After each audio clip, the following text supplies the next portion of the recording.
नमस्कार दोस्तों, अमित वर्मा स्टडी में आप सभी का फिर से स्वागत है। आज का टॉपिक है जनजाति आंदोलन, जो कि एक महत्वपूर्ण टॉपिक है। ठीक है, और इसमें जनजाति आंदोलन देखते हैं। चलो, इसमें क्या है कि भील आंदोलन था एक। भील के जो मुखिया होता है उसको क्या कहते हैं? गेमती कहते हैं। आप सभी को पता है, क्योंकि भीलों का जो मुखिया होता है उसको गेमती कहते हैं। ये क्वेश्चन पूछा भी जा चुका है। ठीक है, तो इसे याद रख लेना कि भीलों के मुखिया को क्या कहते हैं? गेमती।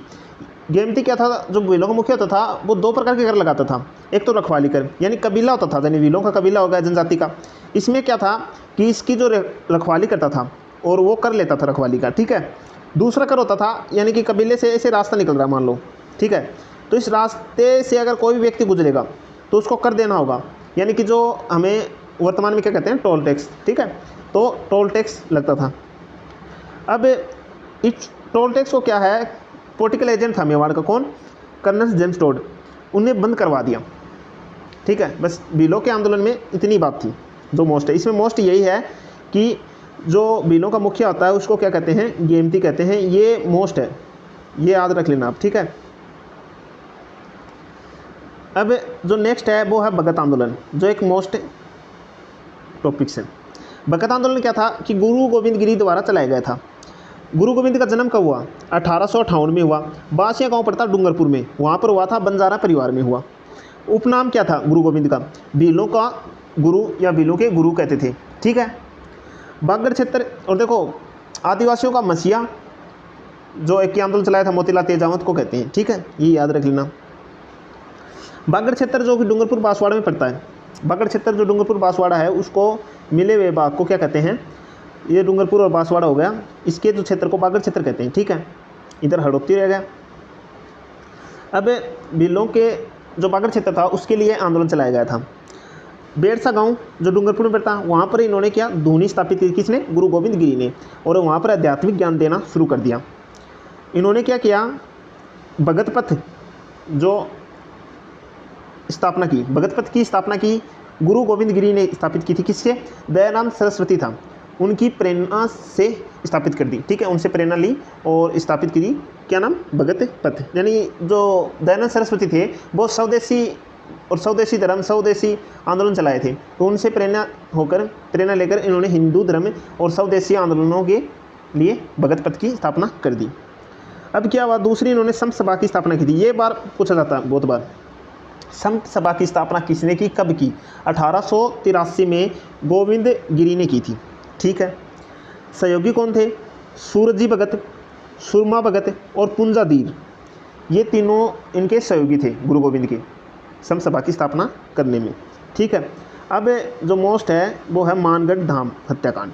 देखो, मानगढ़ हत्या जो कांड था वो हुआ था 17 नवंबर 1913 को। ठीक है, सम सभा का पहला अधिवेशन था 1903 में। मानगढ़ पहाड़ी पड़ती है बांसवाड़ा में। 1500 भील इकट्ठा हुए थे। दूसरा जो जलियांवाला बाग हत्याकांड कहते हैं, मानगढ़ धाम हत्याकांड को दूसरा जलियांवाला बाग हत्याकांड कहते हैं। गुरु गोविंद गिरी को बंदी बनाकर इडर जेल में, जो गुजरात में पड़ती है, वहाँ पर डाल दिया। ठीक है, और जो मानगढ़ हत्याकांड हुआ उसकी याद में यहाँ माघर सिख को पूर्णिमा, जो माघर सिख पूर्णिमा है उसको मेला लगता है। ठीक है, आदिवासियों का मेला कहते हैं उसको।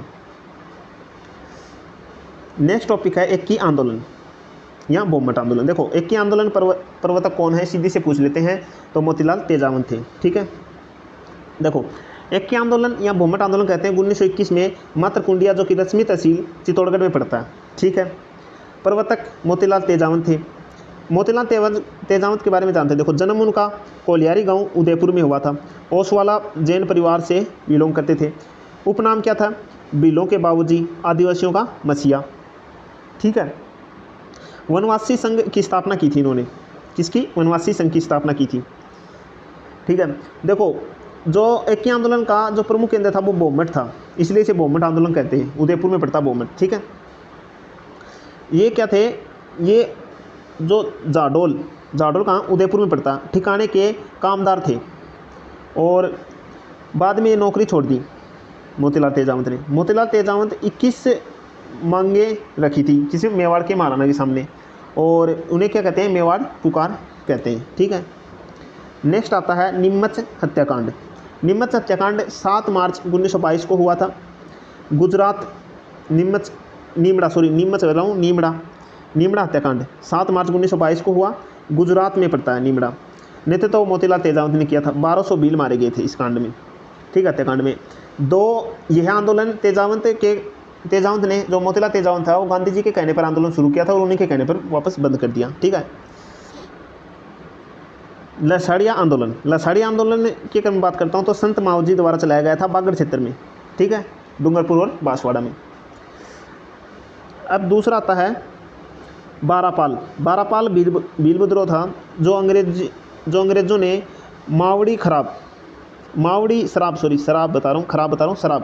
मावड़ी शराब होती थी, ठीक है, जो भीलों के लिए एक गंगा जल सी मानी जाती है, ठीक है। शराब, जो भील शराब पीते हैं वो मावड़ी शराब होती है। तो ऋषभ देव मंदिर पर रोक लगा दी। देखो, मावड़ी शराब और ऋषभ देव मंदिर थे, उन दोनों पर अंग्रेजों ने रोक लगा दी, ठीक है, इसलिए भीलों ने आंदोलन किया था। नेक्स्ट है मीण आंदोलन। मीणों ने आंदोलन क्यों किया? देखो, 1924 और से लेकर 52 तक क्षेत्र था जबपुर। मीणों का क्षेत्र कहाँ? मीणा आज भी सबसे ज़्यादा सर्वाधिक मीणे कहाँ पाए जाते हैं? जबपुर क्षेत्र में पाए जाते हैं। मीणा जाति के 2 वर्ग थे, एक तो थे जमींदार जो ज़मीन वगैरह से जुड़े होते थे, और एक चौकीदार थे जो गांव की चौकियाँ या चौकी करते थे, ठीक है, गांव की जो चौकीदार की रहते थे, ठीक है। अब क्या हुआ, जबपुर सरकार ने 2 कानून पारित किए। कौन कौन से? एक तो किया क्रिमिनल ट्राइब्स एक्ट 1924। इसमें क्या होता था, अगर कोई भी चोरी होती थी ना, तो उसमें मीणाओं को अपराधी माना जाता था, ठीक है। और दूसरा किया गया जयराम पेशा कानून 1930 में।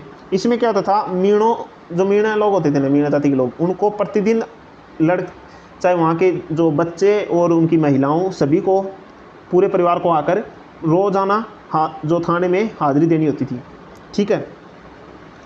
अब इसको समाप्त करने के लिए आंदोलन चलाया गया था। अब मीणा क्षेत्रीय सभा की अगर मैं बात करूं तो मीणा क्षेत्रीय सभा 1933 में हुई, ठीक है। सर छोटू राम ने मीणा को जोड़ा, जो जितने मीणा जाति के लोग थे उनको सभी को जोड़ा। किसने? सर छोटू राम ने। 1944 में नीम का थाना सीकर में पड़ता है। जैन मुनि मगन सागर के नेतृत्व में क्या हुआ? सम्मेलन हुआ, और उसमें जयपुर राज्य मीणा सुधार समिति का गठन किया गया। और 1952 में 2 कानून, ये दोनों कानून थे, यहाँ चोरी के लिए जो जिम्मेदार ठहराना और हाजिरी देना, ये दोनों को समाप्त कर दिया गया, ठीक है। और इसी पर हमारा जो टॉपिक था जनजाति आंदोलन समाप्त हो गया है। और ठीक है दोस्तों, जय हिंद, थैंक यू, और नेक्स्ट मिलते हैं अगले टॉपिक के साथ।